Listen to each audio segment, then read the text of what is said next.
just a really amazing guitarist.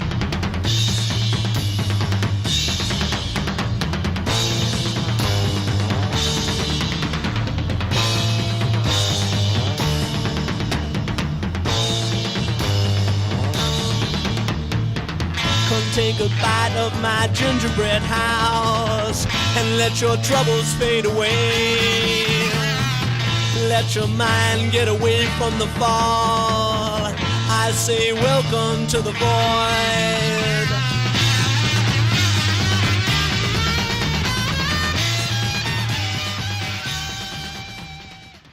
Acid Archives Diaries, a big one again. And I come to you with Morgen, a record I've talked about a few times. I'll link to it below. The Psychedelic 100, the playlist for that is a big time commitment, but I did a top 100 psychedelic rundown of my favorite psychedelic records, and this one ranks in the top 10. And it's unanimously loved. Like, everyone loves this record. All of the Acid Archives reviewers love it and do not sell it short in any way. I've never heard anyone think this is overrated or, not very good. Everyone's like, this thing is top tier. It's a heavy psych record, it's a hard rock record, but it's definitely hits some supreme highs, supreme psychedelic highs. There's great playing all over this. The songwriting is good. It's truly trippy. It's got some intimate moments. It's got everything. We're listening just to some background music, by the way, something unrelated. I'll talk about this in a vinyl absorption video, but a shout out to Diamond Marimba, Nature's Dream Harp by Robert Archer. We'll talk more about that another time, but it's a little bit of ambient noise. Anyway, Morgen, a band out of New York. Steve Morgen is the namesake and the band leader and the songwriter. This is my original 1969 ABC probe, still in the shrink, but they're not for sale, not a white label. But a record recorded in 68, not released until 69, thus sort of screwing the band up as that happened. Morgan had a deal with RCA, but he didn't like sort of the nature of it, and they were trying to get him to record songs he didn't want to do. He wanted to do original material, so he walked out on the RCA deal. Found a new band. I think he was from Brooklyn originally. He found a new band through various sources, and they started playing, and was able to get a deal with a really shady, again, all the stories of bands not making it usually has to do with signing a bad deal. No, this has the original insert with credits. The fold-out just says Morgen in black. But I'm leaving this one in the shrink. I think the credits are on here. Or is it all lyrics? Yeah, this is all lyrics, but it's a stunningly beautiful record. Let's see. All selections written by Steve Morgen and published by Amco Music. Produced by Steve Morgen. Murray Shiflin was the guitar player and co-producer. Let's see. It doesn't have the manager's name here, but he totally fucked him over. He was responsible for ultimately giving them some recognition, getting them a deal, or getting them some shows, which got them signed to ABC Probe, one of the earliest bands on the Probe label, sort of the sub imprint for ABC that was sort of meant for the more cutting edge stuff. And this band tried. They had a little local hit with the single of Dreams, which was released as a single in 1969. But like I said, they recorded this earlier in 68, and it took too long to come out. And the producer was stealing money from them, and some of the band members were trying to record with who was it? Some pop group. They tried to get Steve out of the band, I guess. The manager tried to turn the band against Steve, and it sort of flopped, and the band broke up. No one would go on to do any other record. Every track on here is exceptional. Welcome to the Void it kicks off with a bang. The song Purple on side 2. It's such a deep and wonderful record. Now, there are many reissues of this.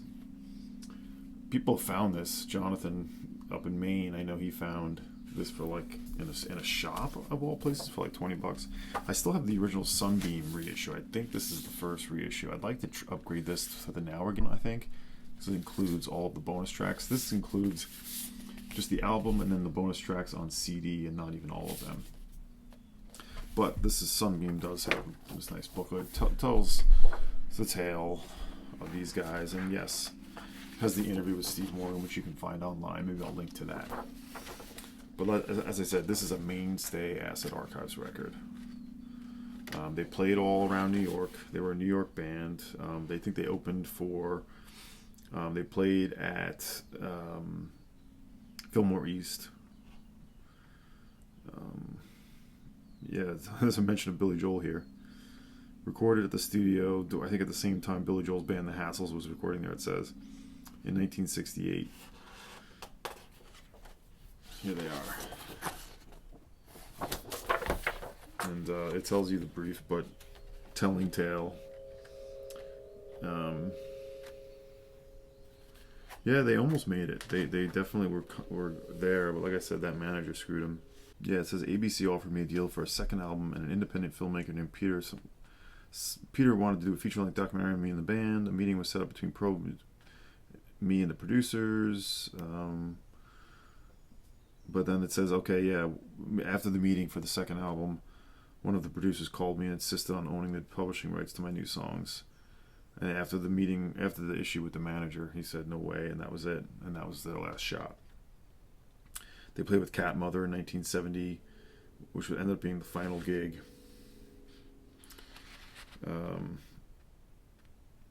Yeah, so this does give you the tale. This interview was done with Richard Morton Jack. But heavy duty, like I said, psychedelic, hard rock, cosmic, deep, and just, yeah, beautiful. This is an authorized use of the Edward Munch scream, which I guess is referenced on some of the lyrics. Let's see what the Acid Archives thinks of this record. As I told you, it's already... I think there's 2 different writers review, and they both absolutely love it. And I highly encourage you to check out, I think, the Now Again reissue. I think it's available. Let's see. R. Stevie Moore. Here we go. Morgen. 2 different writers. 1969. Yeah, only released in the U.S. Anything, I think there's a French bootleg, apparently.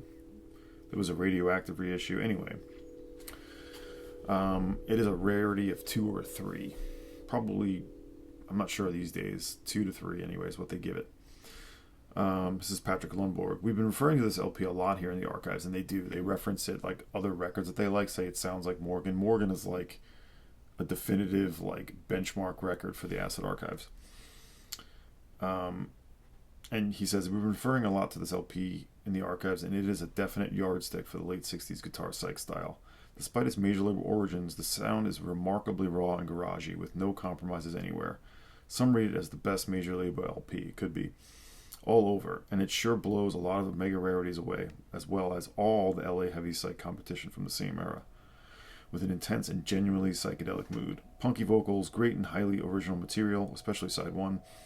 Acid guitars that won't quit. I can't see anyone into psych not digging this. None of the many issues are legit, nor from the tapes. That's Lundborg. And AM... He says, it's easy to explain why this is the best heavy psych album. It's a hard rock album that comes from a garage tradition with no blues or heavy metal influence at all. This results in 2 vocal styles, both of which are superior to anything else you'll hear on a 1968 hard rock record, recorded in 68, released in 69. The first, as heard on the aptly named Welcome to the Void, is a punky, youthful snarl that suits upbeat hard rock better than any macho swagger. True. The second, as heard on the aptly titled Of Dreams, is a breathy whisper that is sexual and eerie, yes. Steve Morgen is one horny guy, and it's hard to tell whether he's more interested in hallucinating or getting laid, but both obsessions really create a kind of urgency here that is powerful and exciting. Even the obvious Who rip at the end of side 1 and the long jazzy guitar solo at the end of side 2 work in this context. And of course, the songwriting and fuzz guitar are absolutely top of the heap. That is Aaron Malensky. So yeah, there it is, the entry from the RSL archives. Morgen. I'll show you both covers, why not? Original reissue. And we'll leave it there. I'm sure everyone has their thoughts on this record. If I'm curious if anyone doesn't like this record or thinks it's overrated. I think it deserves all the praise it gets. So there we go. My latest entry, the Acid Archives, Morgen from 1969.